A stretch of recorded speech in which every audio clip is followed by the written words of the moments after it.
Okay, now we're going to take a look at a geometric series. And I've got one right here, 1, 2, 4, 8, 16 on down the line. A geometric series, and I've got an nth term formula and our sum formula with a different look than the arithmetic, has what we call a common ratio. So in other words, that's what's being multiplied by. In this case, r would equal 2. So 1 times 2, 2 times 2, 4 times 2, 8 times 2. Next one would be 32, then 64, 128, so on and so forth.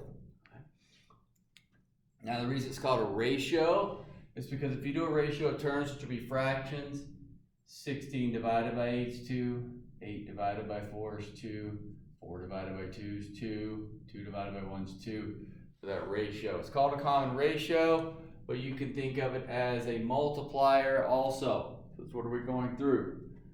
So in this case, r would be 2. I've got my term formula up there. If you look at the term formula up on the right side, a sub n is a1 times r to the n minus 1. So when you have geometric, it's an exponent up here. You see that exponent piece, that exponential curve. Arithmetic was very incremental. It added the same thing every time, so it's more about linear shape. Okay? Here you're using exponents, so the growth's going to be a lot faster. So let's take a look here. And this one I've got on the board, 1, 2, 4, 8, 16. Pretty common example if you think of it like this. Let's say a kid walks up to the parents and says, you know what, I want a new allowance structure. All I want is a penny on the first day of the month. And then every day after that, you just double it. A lot of times, parents are going, well, that's not too bad. I'm going to give him 2 cents. I'm going to give him or her 4 cents on the third day, 8 cents on the fifth day. I'm just giving 16 cents. Not a big deal. What happens is with the growth pattern, the kid's going to be a millionaire by the end of the month. So it doesn't look like much. Let me just talk it through here, and then we'll get some example pieces up here. But you're going to go from 16 cents, then to 32 cents, then to 64 cents, then to $1.28 in one day, then to $2.56, then to $5.12, and then it starts really going. You're going to get $10, then 20, then 40, then 80, and it just keeps growing fast. Let's kind of take a look here. Let's say, part A, find a sub 16. Let's see what this kid's going to get on the 16th day of the month. Okay, how many pennies? So a sub 16, follow my formula up on the right. A sub 1 is 1. R is 2, that's my ratio, to the 16 minus 1. So that would give me 32,768 pennies. Now if you put that in terms of dollars, that means this kid's getting $327.68 on the 16th day of the month for the allowance. So that's a long way from just 1 penny on that first day. Let's expand it out a little further. Let's see. All right, let's go find a sub, let's go to the 25th day of the month. Get further on down there. So a sub 25, first term's 1, common difference still 2. Not common difference, excuse me, common ratio still 2. So the 25 minus 1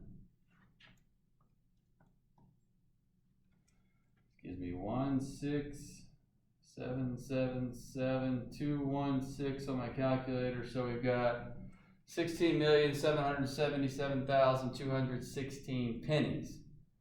So if we put that in terms of dollars, what will we have here? This kid is getting $167,772.16 in one day. So, close to 168,000. Well, that's day 25. Day 26 is going to double that and go again. All right, so get much more. Let's take a look at a sum. All right. Let's say we want to find the sum of first 30 terms. So you can really see the growth. So this would be the total cumulative amount in the first 30 days given this situation. Here's my sum formula right here. That's what I'm going to follow. S, A1 was 1. You only got a penny on the first day. 1 minus 2 to the 30th, because I'm doing 30 terms, first 30 days, over 1 minus 2. And if I get all of that in my calculator,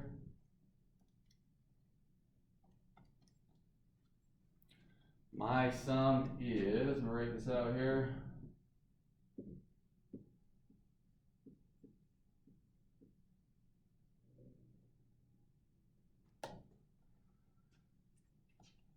so my sum would be 1,073,741,823 pennies. Right? Would be the cumulative sum of pennies and allowance for these first 30 days. Now if I turn that into dollars, move that decimal, I've got about $10.7 million in the first 30 days for this kid's allowance in 30 days. You know, remember some months have 31 days, so you would be adding even more. I personally, I would take this allowance structure in February and never ask for it again. I'll take the 28 days. It wouldn't bother me at all. But that gives you kind of an example of how fast something's growing here. I mean, here we have 1, 2, 3, 4. Here's the 5th day. 16 pennies.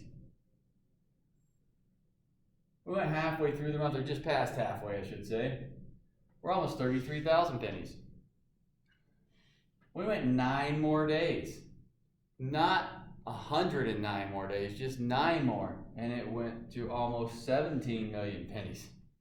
And now we get that cumulative amount of over 1 billion pennies in that situation. So there's where you're really getting that exponential growth curve where it is just growing very, very fast. Okay? Let's get another one up here to look at.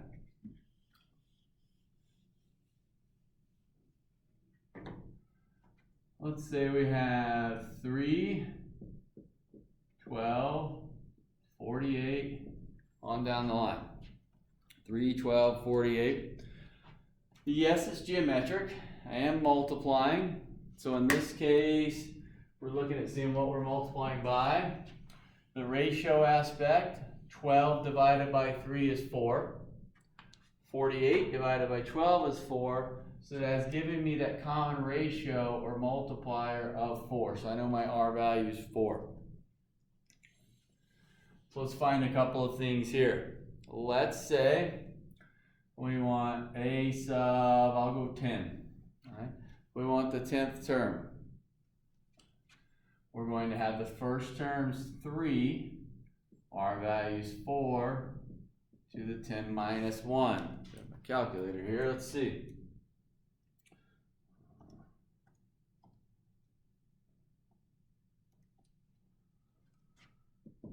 So I got 786,432. So 786,432. I multiply that out. Let's say we wanted we'll go the 13th term. 3. 4 is still my R value. 13 minus 1 up there.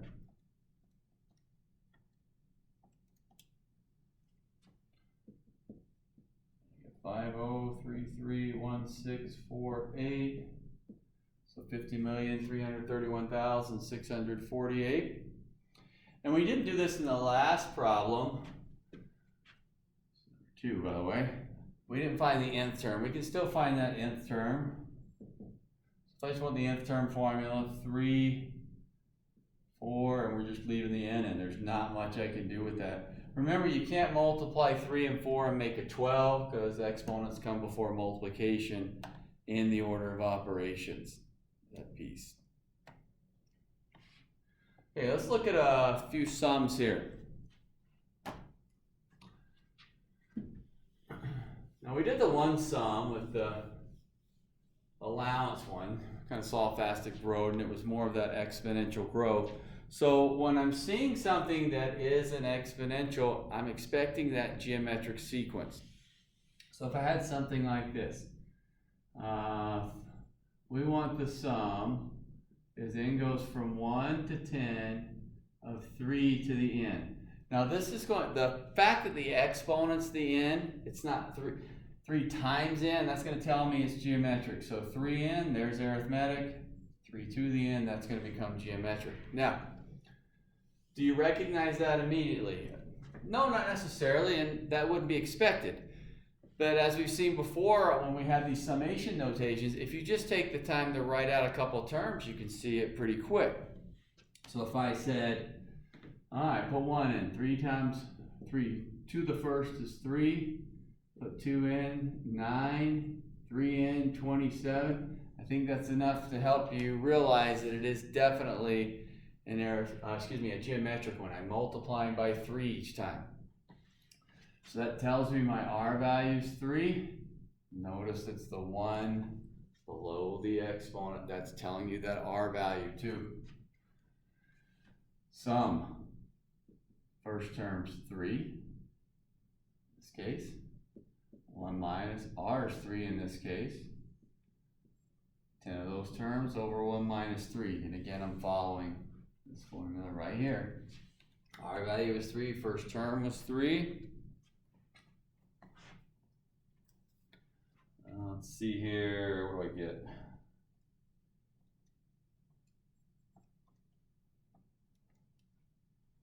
$88,572. And let's get a little bit different look here. This time I'm going to start at 0. And let's go, we'll still go to the 10th one. 2 times 5 to the n. Again, I know it's going to be geometric as I see the exponential here. Also, nothing wrong with writing the first few terms of C. Let's see the first terms. Take a look here. If I put 0 in, 5 to the 0 is 1, times 2 is 2. Then I'll put 1 in, so this time I started at 0, not 1. Now I'll put 1 in, I get 10. Then I'll put 2 in, that's 25 times 2 is 50. And that's enough to tell me right there, hey, R is 5. I can see I'm multiplying by 5 each time. Now look real close. R value is what was under the exponent. R value in this case was 3.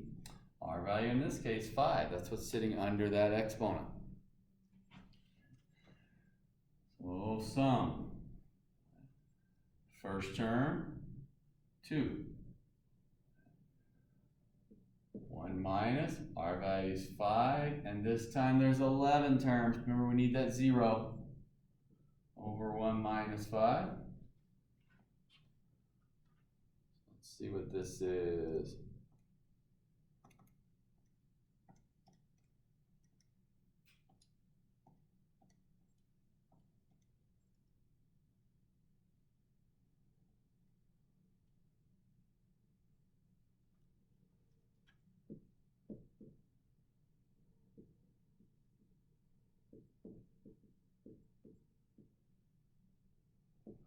I'm going to work on that. I got 61,035,155.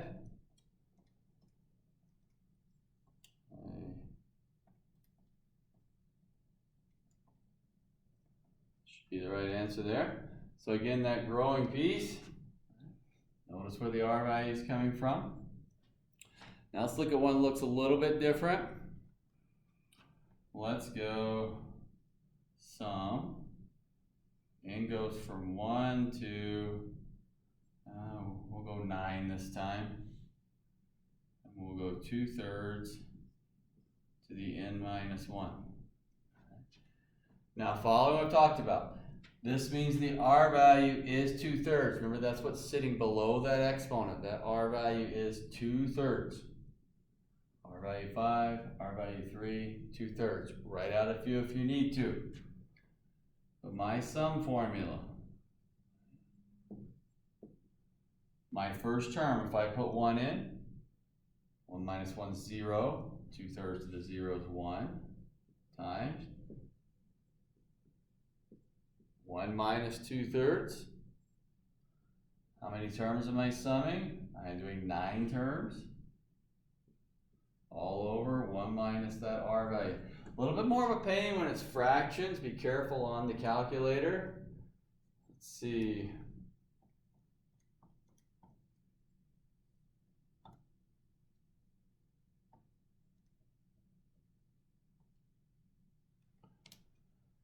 And I get 2.92, I'll round off 2.922.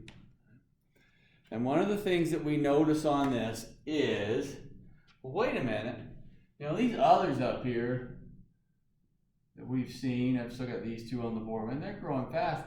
This guy's not growing so much. Right? The reason it's not growing is because of that 2/3. Okay. Now, back in the past, you did some graphing of exponential functions. On the exponential function, if the value was larger than 1, the base anyway, if the base was larger than 1, it was a growth curve, it was growing. If the base was less than 1, it was a decay. It's moving down, decaying, so it's going to terminate. So this isn't going to add as fast. So think about it when you start adding fractions, like instead of, if you did like 1/2 plus 1/4 plus 1/8 plus 1/16 plus 1/32. Now that's still geometric, because you're multiplying by a half each time, but it's breaking down. So eventually 1/32, then 1/64, then 1/128, then 1/256. You're eventually going to reach a point where you are adding such a small amount that it's not changing the overall. It will never get to 0. It will go to 1 over largest number you can think of, which still isn't 0, but it's as close as you're going to get to 0. So this guy does matter. Okay? Let me just kind of give you an example here. Let's say, I'm going to make a change on my calculator. Let's say instead of the 9th term, we go to the 29th term. So I'm going to go 20 more terms past. So on my calculator, for me to do that, the only thing that's changing here is that 9 becomes a 29. And let me take a look here at what this value goes to.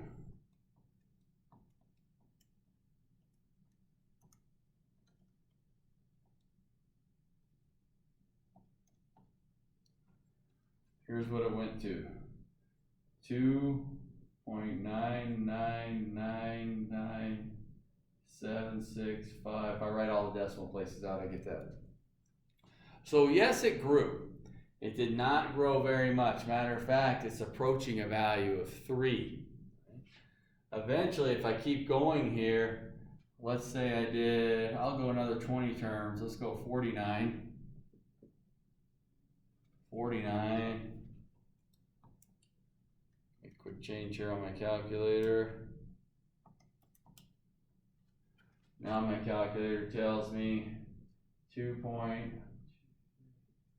All 9s and 3. Eventually, if I keep going after so many terms, this guy's going to climb to a 9, and then my calculator is just going to tell me 3, because my calculator is going to eventually just round up. Okay? It's not rounding up now because it's 3, but as soon as this starts hitting up faster, that's going to round up and tell me that it's 3. It really would not be a 3. It really would be a 2 point and an infinite amount of values, infinite amount of 9s, I should say, 2 point infinite amount of 9s, which is what we say converging to 3. So fractions change it a little bit. Okay? It's not changing how you operate the formula. Sometimes it's definitely a little more bit of a pain to get in your calculator, but this adds another piece to it for us. So here's another part to our formula we're going to look at. What we call an infinite geometric series or infinite geometric sequence. sum as n goes from 1 to infinity of a1 r to the n minus 1. So I've got some geometric sequence sitting in there. I know it's an infinite one because I can see the infinity symbol up there. So I'm going to be summing up an infinite number of terms. We say converges to a1 over 1 minus r if absolute value of r is less than 1, and we say it diverges if absolute value of r is greater than 1. So this should be the first time that you run into converge and diverge. New terms. Converge just means I'm approaching that value. We're going to start seeing this more and more as you get into future courses. Just kind of an intro here. We say it converges, it's going to approach it. So if I look back at this guy, if I keep adding terms to this 49, it's going to eventually just converge to a 3. It's not going to go over 3. It's going to come over and say converge to 3. And we say converge because, as I mentioned, it was really going to be 2 point and an infinite number of 9s. Okay? So it's approaching 3. So that's why we say it converges to that value of 3. Diverges. Diverges means you can't find the sum. It just keeps going forever. So in other words, if I took this guy and just started adding instead of 10 to 20, 30, 40, this is going to keep getting bigger, bigger, and bigger. Think about the first example we talked about, the kid's allowance. We did a sum for the first 30 days. I forget what it was. It was some, I think it was $1 billion or $1 billion pennies it was, or something like that. So it's just going to keep growing. Well, let's not do 30 days. Let's go 30 years. It's never going to stop. It's just going to keep growing and growing and growing. What would the value be? We say it diverges because the value is technically going to be infinity. It's going to keep growing forever. Right? So I can't give a specific number. Okay? So when I'm looking at an infinite geometric series, what I want to decide is when I look at the series, does it converge or diverge? I want to know what my R value is. If it diverges, I can't figure it out. If it converges, I want to find what it converges to. So let's take a look at this guy. I'm going to rewrite this one. And instead of putting to the 9th or even going up to the 49th, we're going to go to the infinity. So that tells me it's an infinite geometric. Geometric, exponent, infinite. Question is first, what's the R value? Hey, the R is 2/3. All right. Well, if the R value is less than 1, it'll converge. Greater than 1, it diverges. In this case, 2/3 is less than 1. So it will converge. Converges to A1 over 1 minus R, which in this case would be 1 minus 2/3 is the R value. The first term, if I put 1 in, 2/3 to the 0 is 1. I'll calculate that, and it will converge to a 3, and that's what we were talking about before on this one, that it will converge to that 3. Let's get some others up here.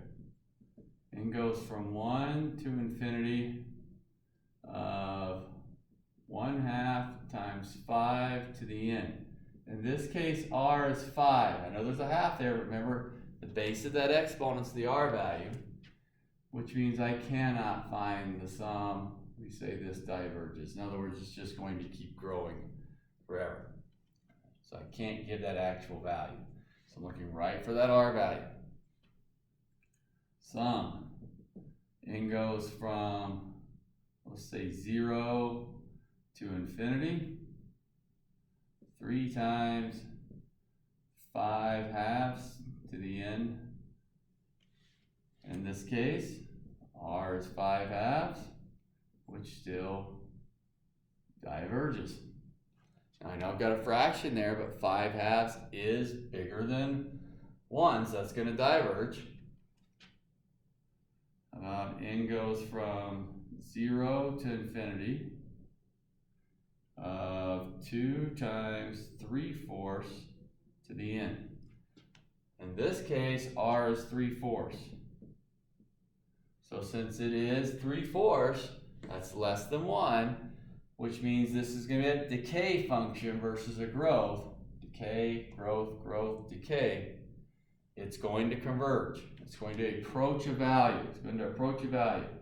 We say converges to A1 over 1 minus R. Well, I know R is 3/4. First term. In this case, 0 is my first term. If I put 0 in, 3/4 to the 0 is 1, times 2 is 2. So that would be 2 divided by 1/4, that's going to be an 8. So we would say that converges to an 8. So in other words, if I change that from infinity, I start putting a number up there, 10, 20, 100, 3,000, start working that sum function, it's going to start approaching that a value of 8. It's going to end up being 7.99999. So we'll say it will converge to 8. Okay? Very simple to recognize if you have an infinite geometric sequence. You see that infinity symbol right there. You see a summation symbol. We're summing up terms. And the infinity is really obvious. Otherwise, you'd see a value sitting there, which would take us back to my regular sum formula. We're looking for that R.